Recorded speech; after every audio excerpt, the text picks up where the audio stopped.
1915. Para los soldados del Frente Occidental, el Año Nuevo significa el estancamiento del conflicto. En los primeros meses de la Primera Guerra Mundial, el ejército alemán invasor no ha conseguido abrirse paso.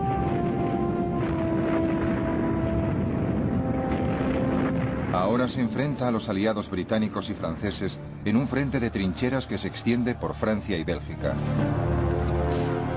Durante casi 4 años se enzarzarán en la guerra más cruenta que se haya conocido hasta entonces. Estos años supondrán la aparición de una nueva y espantosa arma, el gas letal. Una nueva enfermedad, el trauma de guerra. Un arma de extraordinaria potencia. La mina. Y esos años verán el nacimiento de una nueva y mortal expresión, saltar la trinchera. El deber de un soldado es cargar contra una alambrada y enfrentarse a una muerte casi segura. Muchas veces no vuelve ninguno. Si alguna vez te dice alguien que saltó la trinchera para atacar y no tenía miedo, es un gran mentiroso. La guerra en el Frente Occidental traerá horrores sin precedentes y ahora, gracias a la nueva tecnología por ordenador, lo veremos tal como lo vieron ellos mismos, en colores.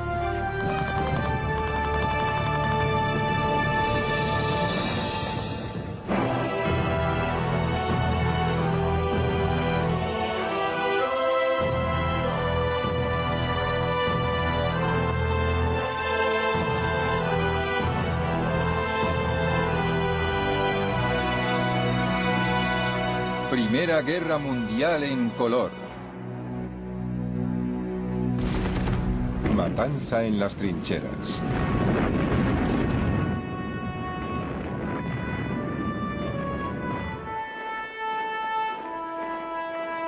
A principios de 1915, para el comandante supremo del ejército francés, Joseph Joffre, y sus aliados británicos, la cuestión principal era cómo romper el equilibrio de fuerzas en el frente occidental.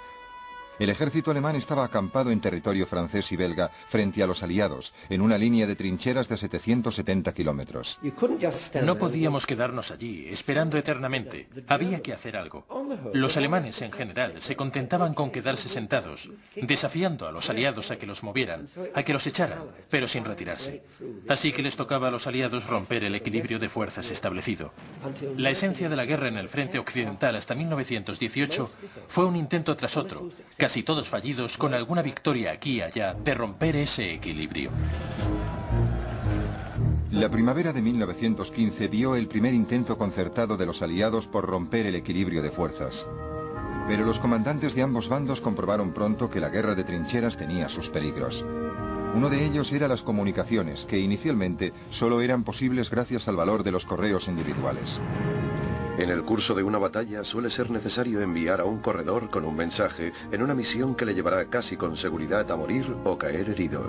No obstante, nunca he visto que ninguno de esos hombres, cuidadosamente elegidos, dudara o se echara atrás. Por peligrosa que fuera la misión, a un correo de guardia nunca hay que repetirle las órdenes. Coge su rifle y sale corriendo, muchas veces hacia la muerte. A veces un mensaje tardaba horas en atravesar unos pocos metros. Y claro, eso significaba que cuando el general recibía la información y actuaba al respecto, la situación en el frente podía haber cambiado totalmente. Ese era uno de los inconvenientes más graves con los que tenían que luchar los comandantes de la Primera Guerra Mundial. En medio de toda esta desorientación empezaron las grandes ofensivas de 1915. Los aliados programaron una operación en 2 frentes para hacer retroceder a los alemanes. Los franceses atacarían Artois y al mismo tiempo, a 30 kilómetros de distancia, los británicos atacarían Festubert.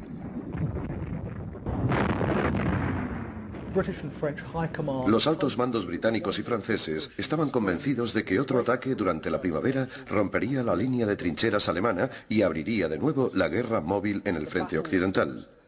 Pero las batallas que se libraron en Festubert y en Artois en mayo de 1915 demostraron simplemente que no iba a ser así, que la guerra continuaría. Además, los británicos se dieron cuenta de que su ejército no era lo bastante numeroso para soportar bajas a tan gran escala en una guerra de esta clase. La campaña de primavera de 1915 fue devastadora. Los aliados perdieron miles de hombres entre muertos, heridos y prisioneros. Tradicionalmente, los británicos tenían un ejército regular muy pequeño. Su fuerza residía en la marina. Pero la campaña de reclutamiento orquestada por Lord Kitchener reunió un nuevo contingente de soldados. Esos reclutas ofrecían una imagen sorprendente para los soldados profesionales. Los civiles británicos empezaron a tomar parte de la guerra. Muchos soldados veteranos miraban mal a los recién llegados reclutas. Y es cierto que resultaban un poco extraños para nuestros conservadores ojos. No daban la talla. Eran desgarbados al andar, iban con gafas, llevaban el uniforme de forma descuidada, saludaban sin gracia y eran torpes con las armas. El ejército veterano estaba muy preocupado por el futuro.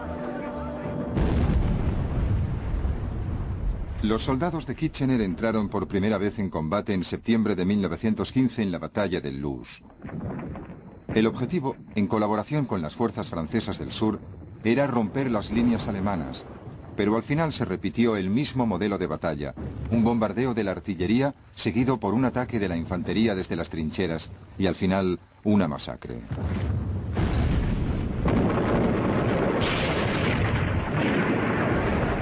El suelo estaba salpicado de héroes muertos y moribundos, pero no teníamos tiempo de pararnos a mirarles y pronto nos acostumbramos a esas horribles cartas. Muchos quedaban tal como caían. Uno incluso tenía una carta en la mano como si hubiera conseguido leerla antes de morir. Loos fue la primera vez que un gran contingente británico sufría bajas importantes en una sola batalla. 43.000 muertos.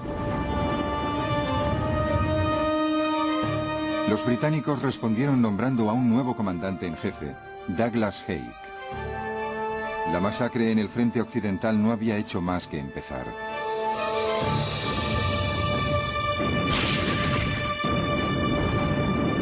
La guerra iniciaba su segundo año y cientos de miles de soldados de distintos países se dirigían al frente y a sus terrores desconocidos. Uno sobre todo. Saltar la trinchera. Es totalmente imposible describir los sentimientos que te asaltan cuando esperas la hora cero. La mente se llena de ideas totalmente incontrolables. Es como si los recuerdos de los amigos y los seres queridos, los lugares que hemos visto y conocido y las distintas épocas de nuestra vida desfilaran ante tus ojos. Vivíamos cada momento sin saber si sería el último. Ese era el ambiente que se respiraba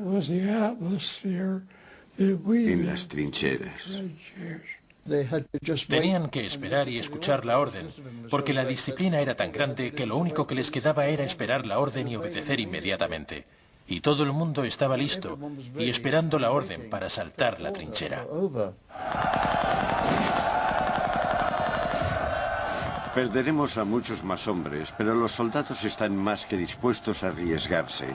Estoy tremendamente orgulloso de pertenecer a un país que cuando le reclaman para algo así, y sabiendo lo que significa, dan vivas y empiezan a cantar y a silbar.